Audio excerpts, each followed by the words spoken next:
Senhor, nesta manhã nós entregamos tudo a Ti. Nosso louvor, nossa adoração, nossa gratidão, nosso coração que é Teu, Senhor. Nós entregamos a Ti a nossa vida no Teu altar. E nós pedimos também que nesta manhã o Senhor fale conosco por meio da Tua palavra que é vida, Senhor. Que o Senhor fale aos corações e mentes nesta manhã, renovando, transformando, encorajando, despertando, Senhor, para aquilo que o Senhor tem de mais precioso para fazer em nós, que é nos transformar à imagem do Cristo vivo. Que nesta manhã possamos crescer mais um pouquinho nesse degrau, de sermos semelhantes a Ele, de sermos semelhantes a Ti. Em nome de Jesus, abençoa, Senhor, já cada um dos pequeninos, cada um dos homens e mulheres que adentraram neste lugar, Senhor. Que ninguém saia daqui da mesma maneira. Senhor, especialmente aos visitantes, toca, Senhor. Como disse o pastor Márcio no início, se tem alguém em tristeza, traz alegria. Se tem alguém em alegria, que compartilhe a bênção. Mas que nesta manhã possamos ser verdadeiramente o corpo de Cristo, que manifesta a Tua presença. Em nome de Jesus oramos. Amém. Nós estamos estudando Filipenses e a porção de hoje está no capítulo 2, do verso 17 ao 30. E nós falamos bastante já, os ministros que estiveram aqui anteriormente, falando sobre a igreja de Filipos. Coisas lindas aconteceram ali, como a primeira igreja que nasceu na Europa, né? Uma mulher convertida que abre a sua casa, Lídia, aquela cena de Paulo e Silas louvando e as cadeias sendo abertas. Quantas coisas preciosas aconteceram nesta igreja. E Paulo, quando ele escreve para os filipenses, para os irmãos filipenses, ele está escrevendo o que os teólogos chamam a carta da alegria. Ele está escrevendo para expressar alegria, dizer que mesmo em prisão, mesmo em sofrimento, ele está alegre, ele tem o seu coração contente, e para que os irmãos também se alegrassem, e se alegrassem no sofrimento, se alegrassem apesar das circunstâncias. Paulo escreve para falar também de unidade.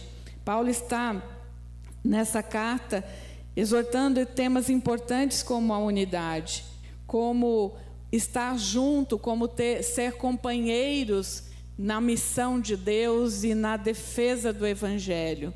Paulo escreve da prisão, mas ele escreve acreditando que nada pode aprisionar aquele que se coloca nas mãos de Deus. Nada pode aprisionar aquele que está vivendo uma vida em Deus.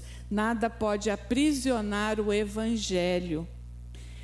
Essa carta, N.T. Wright, que é um teólogo que faz comentários bíblicos a respeito do Novo Testamento, ele diz assim: a alegria de Paulo está enraizada não em circunstâncias favoráveis, mas na esperança da ressurreição e no privilégio de compartilhar os sofrimentos de Cristo. Paulo, ele quer compartilhar com os irmãos de Filipenses, e nós cremos, inspirado pelo Espírito Santo, compartilhar também conosco que as circunstâncias, ainda que não favoráveis, elas não podem abalar, elas não podem diminuir aquilo que nós cremos, a esperança da ressurreição, a esperança da glória, a esperança de que nos sofrimentos de Cristo nós somos transformados, nós somos renovados de glória em glória. Paulo também fala nessa carta sobre serviço, sobre servir e servir com alegria, que é o tema da nossa campanha do mês, né? E essa porção do capítulo 2, do verso 17 em diante, eu vejo que ela está intimamente ligada com o início do capítulo 2. Se você puder dar uma olhadinha, no verso 1 diz assim: portanto, se existe alguma exortação em Cristo, alguma consolação de amor, alguma comunhão do Espírito, se há profundo afeto e sentimento de compaixão, então completem a minha alegria, tendo o mesmo modo de pensar, tendo o mesmo amor e sendo unidos de alma e mente. Não façam nada por interesse pessoal ou vaidade, mas por humildade, cada um considerando os outros superiores a si mesmo, não tendo em vista somente os seus próprios interesses, mas também os dos outros. E a impressão é que dá que Paulo agora, a partir do verso 17, ele vai nos dar exemplos, modelos de pessoas que viveram assim, que tiveram esse mesmo modo de pensar, que tiveram esse mesmo modo de sentir e de vivenciar o amor, que tiveram essa mesma compaixão, que tiveram esse profundo afeto e que completaram a alegria de Paulo. Ele vai falar de 2 grandes amigos, de 2 grandes companheiros. Um deles ele chama de filho, que é Timóteo e Epafrodito. Mas antes de ler o texto, eu fiz toda essa introdução, eu tenho também uma pergunta. Vamos ver se o Ronald consegue colocar, que eu fiz alguns slides para reforçar alguns pontos e eu quero começar com essa pergunta. A pergunta é: quem você considera admirável? Vamos ser sinceros, né? Não é agora só parecer espiritual. Claro, é Cristo. Não. Vamos ser sinceros. Nós estamos vivendo um tempo em que as nossas juventudes, as pessoas admiram celebridades, agora admiram influencers, né? E são verdadeiramente sendo influenciados. Há pesquisas já, até na área de psicologia, de sociologia, mostrando a influência negativa dessas pessoas que vão para a internet, falam o que querem e falam um monte de bobagem. Não vou perguntar, mas eu tenho certeza que você conhece algumas dessas pessoas. E essas pessoas são admiradas pelo quê? Pelo dinheiro que elas possuem, pela ousadia que elas têm de quebrar, inclusive, regras, quebrar leis para fazerem vídeos que viralizam. Quem que nós admiramos? Atores, personagens de ficção? Será que nós admiramos bons profissionais? Quando nós olhamos para as Escrituras, nós admiramos pessoas como Cristo que se esvaziaram de sua vaidade e dos seus próprios interesses. Quando nós olhamos as lindas histórias bíblicas que nós contamos até para os nossos filhos, nós admiramos pessoas que colocaram Deus acima de todas as coisas e sofreram por causa dele. Nós admiramos pessoas que tiveram ousadia para manifestarem a sua fé mesmo em tempos difíceis, como foi Daniel, seus amigos, no meio de uma nação corrupta, demoníaca, né, cheia de coisas contrárias ao reino e ao padrão de Deus. Eles não temeram perder a própria vida, mas manifestaram a sua fé no Deus verdadeiro. E não sei você, mas eu admiro. Que coisa admirável. Nós admiramos pessoas como Esther, como eu falei no evento das mulheres, mulher admirável, porque mesmo sendo levada para um outro lugar que não era a sua casa, não era a sua terra, não era a sua família, colocada dentro de um palácio, onde a cultura não era a sua cultura, ela foi ousada, ela foi fiel à sua fé, ao seu Deus, e não temeu a sua vida para lutar pelo povo. Então, quem é que nós verdadeiramente admiramos? A diferença, irmãos, é que as pessoas da Bíblia foram pessoas reais, não foram heróis de filmes de ficção. não foram heróis de histórias, de contos, mas são pessoas que, como eu e você, no dia a dia encontramos adversidades, temos inseguranças. São pessoas que no dia a dia tiveram medo, tiveram questionamentos, mas tiveram tanta convicção de que havia um Deus único a ser adorado, mas tinham tanta convicção de que eles eram especiais em Deus, que eles não mudaram somente as suas vidas, eles mudaram as vidas das pessoas ao seu redor. Eles mudaram, eles impactaram cidades, sociedades. E a Bíblia diz: eis aí os que estão impactando o mundo. Estão impactando o mundo. Nessa manhã, ao olhar para Paulo, Timóteo e Epafrodito, eu quero chamar a sua atenção para você não apenas admirar esses homens como, olha como foram, né, como fizeram de forma admirável coisas grandes para o Evangelho de Cristo, mas que você possa pensar como eu pensei, como isso impacta a minha vida. A olhar para a história e para a vida deles, e eles precisam de alguma forma também impactar as nossas vidas, porque é um registro divino, colocado pelo Espírito Santo, com um propósito. Ao olhar para a vida deles, eu pergunto, e eu perguntei para mim mesma, como isso impacta a minha vida?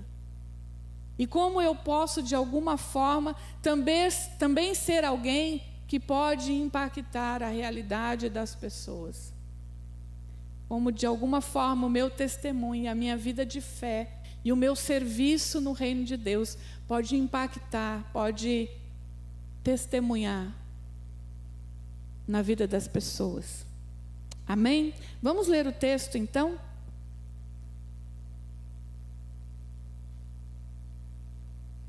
Vou acompanhar com vocês ali na tela.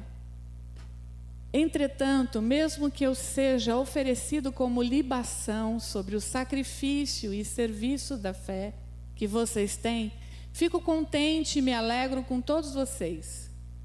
Assim também vocês, pela mesma razão, fiquem contentes e se alegrem comigo. Espero no Senhor Jesus enviar-lhes Timóteo o mais breve possível, a fim de que eu me sinta animado, também ao receber notícias de vocês. Porque não tenho ninguém com esse mesmo sentimento que se preocupe tão sinceramente por vocês. Todos os outros buscam os seus próprios interesses e não os de Jesus Cristo. Quanto a Timóteo, vocês conhecem o seu caráter provado, pois serviu ao Evangelho junto comigo como um filho trabalha ao lado do Pai. Portanto, este é quem espero enviar, tão logo eu saiba como vai ficar a minha situação. Mas confio no Senhor que também eu mesmo em breve irei até aí. No entanto, julguei necessário enviar-lhes Epafrodito, meu irmão, cooperador e companheiro de lutas, e da parte de vocês, mensageiro e auxiliar nas minhas necessidades. Ele tinha muita saudade de todos vocês e estava angustiado, porque vocês ficaram sabendo que ele adoeceu. De fato, adoeceu e estava à beira da morte, mas Deus se compadeceu dele, e não somente dele, mas também de mim, para que eu não tivesse tristeza sobre tristeza. Por isso, tanto mais me apresso em mandá-lo, para que, vendo-o novamente, vocês fiquem alegres e eu tenha menos tristeza. Recebam-no, pois, no Senhor com toda alegria e honrem sempre os que são como ele.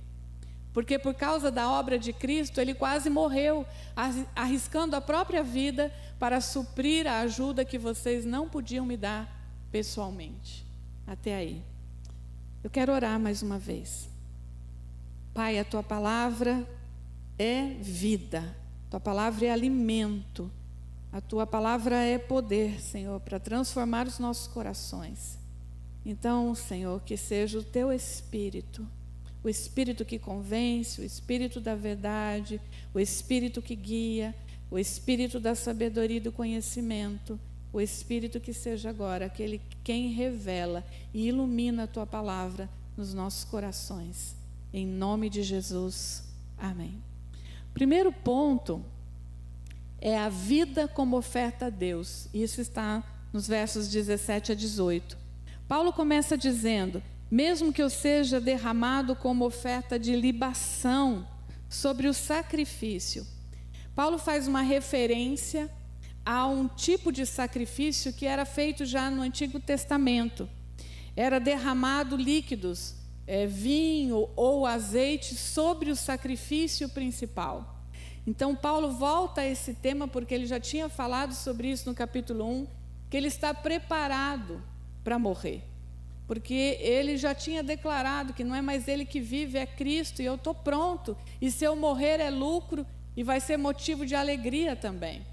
Então Paulo novamente traz esse tema em que ele sabe que ele está sendo oferecido e que a morte é iminente, para dizer: ainda que eu seja derramado como aquela libação, vocês ainda são o sacrifício principal.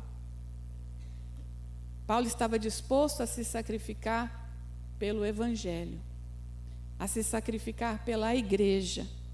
O que ele está dizendo aqui, em outras palavras, é que talvez o meu sangue, a minha vida, apresentado como oferta, como sacrifício, junto com o sacrifício de vocês, porque por meio da fé, vocês estão oferecendo sacrifícios a Deus. E só nesse trecho aí, nesses versículos, não sei se vocês perceberam, mas eu contei pelo menos 8 vezes que Paulo usa palavras oriundas de alegria. Alegre, contente, menos tristeza. Pelo menos 8 vezes só nesse trecho. A gente percebe que Paulo, embora nessa situação não há nele sentimento algum de tristeza ou de lamento, ou de quem está preocupado se de fato morrer, né? Qualquer um de nós estaria: ai meu Deus, me socorre, me livra, faz alguma coisa, Senhor. E Paulo não, Paulo está dizendo que ele está preparado, ele está alegre, e ele convida todo mundo a participar dessa alegria. Paulo, ele usa essa expressão do sacrifício porque ele entendeu que a vida dele era uma oferta agradável a Deus. Nós somos alcançados pela ressurreição, pelo sacrifício de Cristo na cruz, e ele diz que tudo está consumado, e ele fez tudo, e realmente ele fez tudo. Nós não precisamos fazer nada para obter a salvação, mas somos convidados, meus irmãos, a fazer parte de uma missão de Deus. Somos convidados a fazer parte de um plano de Deus, e esse plano de Deus não é salvar só você, não é salvar só a mim, mas é alcançar todos os perdidos, é restaurar toda a sua criação. E é por isso que todo cristão, ele não pode ser um espectador.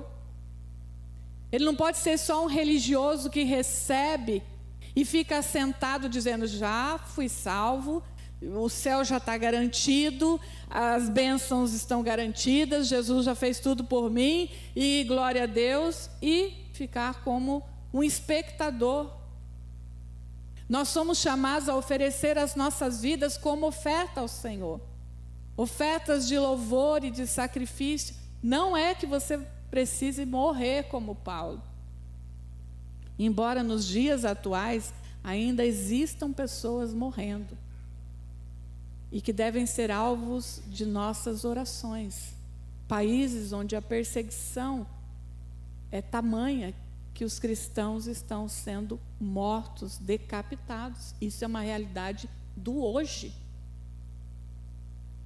E muitas vezes nós somos espectadores, mas somos convidados a oferecer as nossas vidas, os nossos dons, os nossos talentos, o nosso tempo, a nossa oração. Falando com uma pessoa essa semana, e ela disse: eu quero fazer alguma coisa e não sei o que. Eu disse: comece orando. Não por você. Comece orando pelos outros. E em algum momento Deus vai dizer assim para você: olha, ligue para aquela pessoa, visite aquela pessoa, abrace aquela pessoa, faça alguma coisa uns pelos outros. Paulo, ele nos desafia a pensar no que ele disse no início. Tenha o mesmo modo de pensar que Cristo. E ele, nos versículos anteriores, o que ele disse que Cristo fez? Que Cristo se esvaziou. Que ele deixou a sua glória, ele deixou tudo que ele tinha e ele tomou forma humana. Gente, eu fiquei pensando nisso. Vocês se lembram quando Deus mandou o dilúvio? O que Deus viu? A Bíblia diz que Deus olhou o coração do homem e era terrivelmente corrupto. E eu fiquei pensando, a minha mente viajando, né? A imaginação. Se eu tivesse a oportunidade de me transformar em outra coisa, eu não queria ser ser humano. Eu ia escolher, sei lá, ser um bicho preguiça. Ser um panda. Adoro panda, gente. E todo mundo ama um panda. Mas o ser humano é terrivelmente corrupto. E Jesus falou, tá bom. O Senhor está querendo me mandar lá para o meio daquele povo, para ser no meio deles, daquele povo corrupto, egoísta, mentiroso, homicida. E Jesus falou, tá bom, eu vou, porque eu ainda acredito que eles podem ser verdadeiramente humanos. Porque eu acho que nós estamos muito mais para animais do que para humanos. Falando de humanidade. Destruindo tudo. Sem pensar. A diferença entre nós humanos e animais é porque a nós foi nos dado consciência para pensar em causas e consequências. Mas quando a gente olha para esse mundão aí, para a violência, para a degradação, prostituição, destruição da natureza, não dá a impressão que a consciência já se foi faz tempo? O esvaziamento de Jesus não é um anular-se.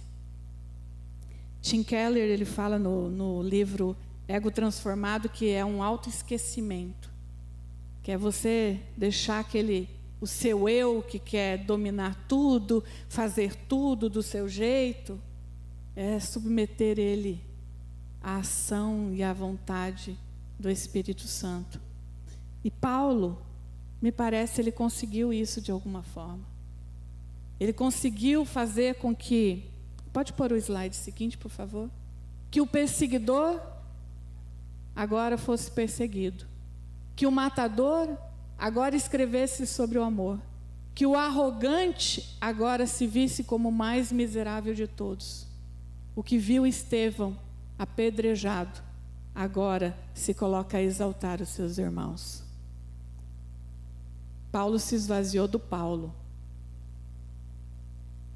Daquele Paulo carnal, daquele Paulo sem Cristo, daquele Paulo que achava que podia fazer do jeito dele, a maneira dele.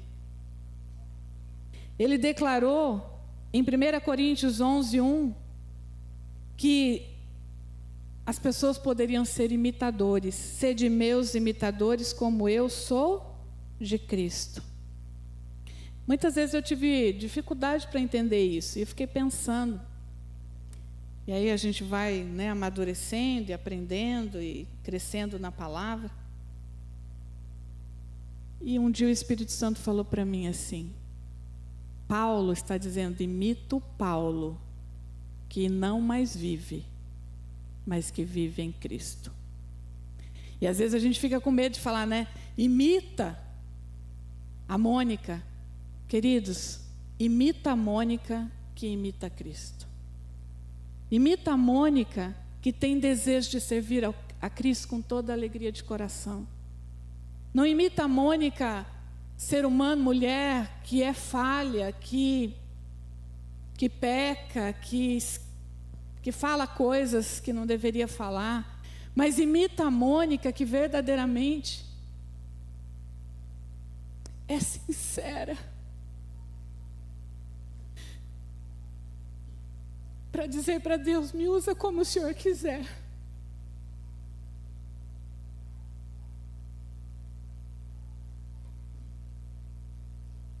Imita Paulo, o Paulo que imita Cristo.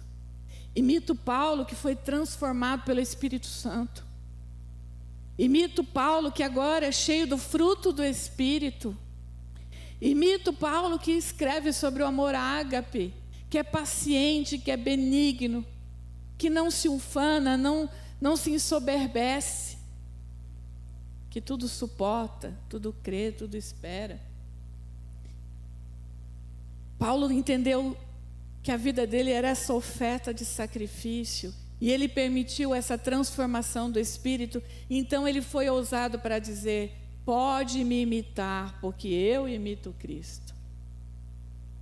Quando nós verdadeiramente imitarmos Cristo, não teremos medo de dizer: olha, imite a mim, que busco na palavra de Deus a sabedoria que preciso, que busco no dia a dia da minha vida conhecer a vontade de Deus. Imita a mim, que procuro amar ao próximo como a mim mesmo. Imita a mim, que coloco Deus acima de qualquer coisa. Quando vivermos assim, não teremos medo de dizer isso. O segundo ponto é a vida como reflexo de Cristo. E aí, dos versos 19 ao 24, Paulo está apresentando ou destacando a respeito da vida de Timóteo. Paulo fala agora do seu cooperador mais próximo, chamado de filho. Paulo não está podendo ir pessoalmente, né? Está aprisionado. E então ele pensa: vou enviar Timóteo. E é como se ele enviasse o melhor dos melhores para os filipenses. Ele diz que entre todos, e olha, isso é muito, muito forte e ao mesmo tempo muito triste. Ele diz: entre todos os líderes, não há um que pense, não há um que tenha o mesmo sentimento que eu tenho, que é de me preocupar com vocês. Verso 20, Timóteo é o único que se preocupa com vocês como eu me preocupo. É o único que de fato se interessa pelo bem-estar de vocês. E olha que nós sabemos que Paulo, ele esteve com vários outros discípulos, mas ele destaca Timóteo como essa pessoa de confiança.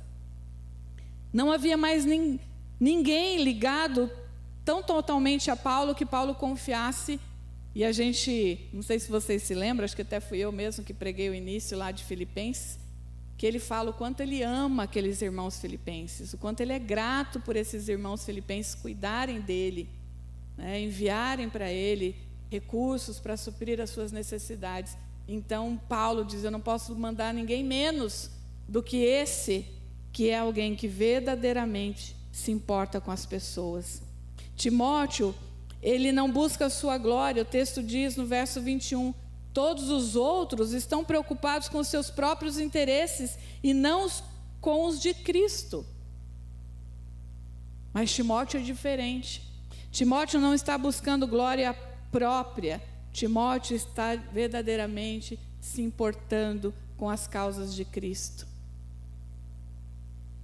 Um teólogo escreveu assim: Timóteo é o exemplo daquele que abriu mão da própria ambição para buscar apenas a glória de Deus. Timóteo é um imitador de Cristo. Não está preocupado com a sua glória pessoal. Timóteo não está preocupado em correr atrás dos seus interesses. Aqui está o ponto. Timóteo é o reflexo do Cristo que Paulo apresenta nos versos anteriores, que se humilhou, que se esvaziou e que se fez servo. Timóteo é alguém que está imitando Paulo, mas o Paulo que imita Cristo. Timóteo era o imitador de Paulo, não o Paulo carnal, mas o homem espiritual que Paulo se tornou. O exemplo e o modelo de Paulo impactou tanto a Timóteo, que agora é Timóteo que começa a impactar, e ele se torna líder de uma igreja. Ele se torna um discipulador. Dá para imaginar que a igreja de Timóteo era a bênção também, não é? com a mentoria de Paulo, Timóteo agora vai multiplicar. Timóteo, pode colocar, já colocou, obrigado.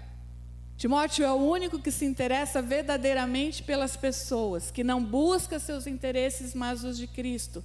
Tem a mesma mentalidade de Paulo. Ele é confiável e Paulo fala, provou o seu valor, teve o seu caráter aprovado. E é como um filho que trabalha ao lado do pai. Se a gente fosse fazer um slide desse aí, né? Com as características. Eu fiquei pensando, características da Mônica. Se fosse fazer com as suas características, como é que as pessoas te apresentariam? Estou mandando aí a Mônica. Qual seria a carta de referência que a Beit Avô te faria a meu respeito? E eu não estou falando isso para vocês fazerem uma carta bonitinha, eu estou falando isso para a gente refletir, né? Quais seriam as características da nossa vida que estão impactando? A quem nós estamos imitando? A quem nós temos como referência de vida cristã? Em terceiro lugar, a vida como ato de servir continuamente. Os versos 25 a 30, Paulo está falando de Epafrodito. E ele conta ali que Epafrodito foi esse irmão, companheiro de lutas e que adoeceu. Epafrodito era um mensageiro enviado pela igreja de Filipos, que foi até Paulo levar uma oferta. E que chegou à beira da morte, às portas da morte. Alguns comentários bíblicos dizem que talvez ele tivesse tido a chamada febre romana, que foi uma epidemia que matou muita gente naquela época. A gente não sabe o que foi exatamente, mas que foi uma doença para a morte. E é tão bonitinho que Paulo fala assim, mas Deus foi bom com ele, livrando ele da morte, e foi bom comigo também, para que eu não tivesse tristeza na morte do meu companheiro. Paulo amava Epafrodito a ponto de dizer que Deus o livrou da morte, e isso permitiu que ele não sofresse. O pastor Hernandes Dias Lopes, ele diz assim, Epafrodito nos ensina que não há lugar na zona de conforto na vida cristã. Servir a Deus custa caro, mas vale a pena. Pode custar a vida, mas vale a pena. Paulo está recomendando esse irmão porque ele é um servo fiel. Ele é alguém que trabalha nos bastidores, mas sem ele a missão não avança. A gente não ouve falar muito sobre ele, não tem muito sobre a história desse homem, mas o que Paulo está tentando nos mostrar é que ele foi importante no ministério de Paulo e ele foi importante na causa do Evangelho. Ele entendeu e atendeu ao chamado do próprio Senhor Jesus, que está em Marcos 10, 43. Quem quiser ser o maior entre vocês, seja o servo de todos. Um outro teólogo chamado William Barclay, é assim que fala, pastor Márcio? Barclay. Ele diz que Epafrodito é alguém que está satisfeito em ficar em segundo lugar. E sempre quando me perguntam se eu não quero assumir uma igreja e ser pastora titular, eu sempre falo, eu estou satisfeita em ser pastora auxiliar. Eu sempre fui uma pessoa dos bastidores, do suporte. Mas o Senhor quis que eu também tivesse o privilégio de ter o ministério da palavra, porque na IPI é ministério da palavra e dos sacramentos. Então eu entendi que o ministério da palavra eu podia assumir também. Não, eu quero ensinar, quero usar dessa possibilidade para pregar o Evangelho. Então eu coloquei ali as características que Paulo evidencia e destaca na vida desse homem chamado Epafrodito. Cooperador, companheiro de lutas, enviado como socorro nas necessidades, preocupado com os irmãos, porque o texto diz que ele também se preocupou com os filipenses, arriscou a sua vida por Paulo. Eu quero partir para a conclusão, mostrando que nós temos a história de 3 homens, Paulo, Timóteo e Epafrodito. 3 homens diferentes, mas com uma só coisa semelhante: Cristo. Reflexo da vida em Cristo. Todos eles têm o Espírito de Cristo, espírito de humildade, de serviço e de entrega. Timóteo também foi preso, Epafrodito quase morreu, e Paulo agora está sendo oferecido como sacrifício. Todos viveram como ofertas a Deus, não buscando o seu próprio interesse, mas o que é de Deus. Todos estão refletindo o chamado de Deus, que é servir uns aos outros. Todos eles estão imitando o maior dos exemplos para nós, que é Cristo. Jesus é o nosso exemplo. Jesus é aquele que nos dá o modelo da vida cristã. Mas esses homens são admiráveis, porque eles também estão agora imitando a Cristo. Porque agora eles também estão provando para nós que essa vida cristã para a qual nós somos chamados é viável para todos nós. Não é algo apenas para alguns. É para quem está nos bastidores e que ninguém conhece. É para aqueles que se dispõem.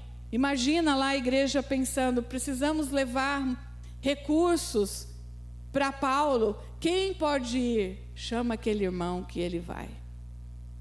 Sempre disposto, sempre pronto. Não, mas é perigoso. Você vai lá para falar com alguém, entregar mantimentos para alguém que está sendo julgado, condenado a pena capital. Não tem problema, eu vou. Esse é o tipo de pessoa que nós admiramos. Num mundo que grita por poder, onde as referências estão distorcidas, onde as nossas crianças e a nossa juventude está admirando pessoas com nenhuma sabedoria, ou com sabedoria terrena, que é loucura, que é trapo de imundície. Nós precisamos ser referências, precisamos ser servos. Põe o tema, por favor. Acho que está no primeiro slide, né? Precisamos ser servos admiráveis em tempos difíceis. E eu acho que essa mensagem casou tão bem com o mês que a gente escolheu para... Não foi combinado, mas foi Jesuscidência, né? Foi obra do Espírito Santo. Combinou tão bem com o mês que a gente está falando da campanha de servir. Eu deixo uma reflexão. No finalzinho tem uma reflexão para você pensar durante a semana. Você vive como oferta a Deus ou somente para si? Seu coração é como o de Timóteo, comprometido com os interesses de Cristo? Está disposto a servir como Epafrodito, mesmo que ninguém perceba, mesmo que custe caro? Leve essas perguntas para você orar durante a semana, durante o mês, para você pensar. A verdade é que Deus não precisa de nós, irmãos. Se você não for, Ele envia outro. Se você não fizer, Ele vai colocar outro para fazer. Mas que é um privilégio fazer parte. Um privilégio saber que nós não somos merecedores de nada, não somos capazes de nada, mas Deus olha para mim e para você e fala: estou confiando em você. Estou vendo um potencial em você que ninguém mais vê. Eu sei que você é capaz. O mundo diz: você não é ninguém, né? Imagina, aquele cara, aquela mulher, fracassado. Deus olha e diz: você é vencedor. Deus olha e diz: você pode. Se você viver essa vida em Cristo. Vamos ser servos admiráveis num tempo, numa sociedade corrompida, numa sociedade violenta, ansiosa, depravada. Vamos ser pessoas que glorificam o nome de Deus onde nós estivermos. Amém? Vamos orar. Eu vou pedir ao pastor Márcio que venha comigo para fazer a bênção. Pai, obrigada por esse tempo tão precioso, pela Tua palavra que é vida, pela maneira tão leve como o Senhor nos exorta, o Senhor nos admoesta, Pai, para sermos melhores, para sermos a imagem de Cristo. Então opera nos nossos corações, Senhor, faz a Tua obra conforme o Senhor quer, e que verdadeiramente sejamos esses servos admiráveis, não por causa de nós mesmos, mas por causa da imagem de Cristo em nós. Transforma os nossos corações e nos coloca disponíveis para a Tua missão, em nome de Jesus. Amém.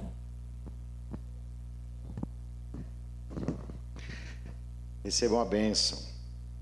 Vamos ficar em pé.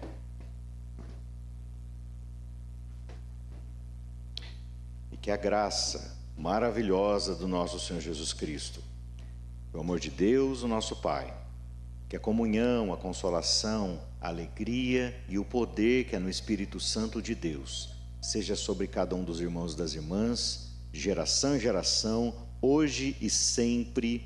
Amém. Que Deus te abençoe, que você tenha uma semana muito feliz e muito abençoada em nome de Jesus. Dá um abraço aí, teu irmão, tua irmã está ao teu lado. Que Deus abençoe muito em nome de Jesus.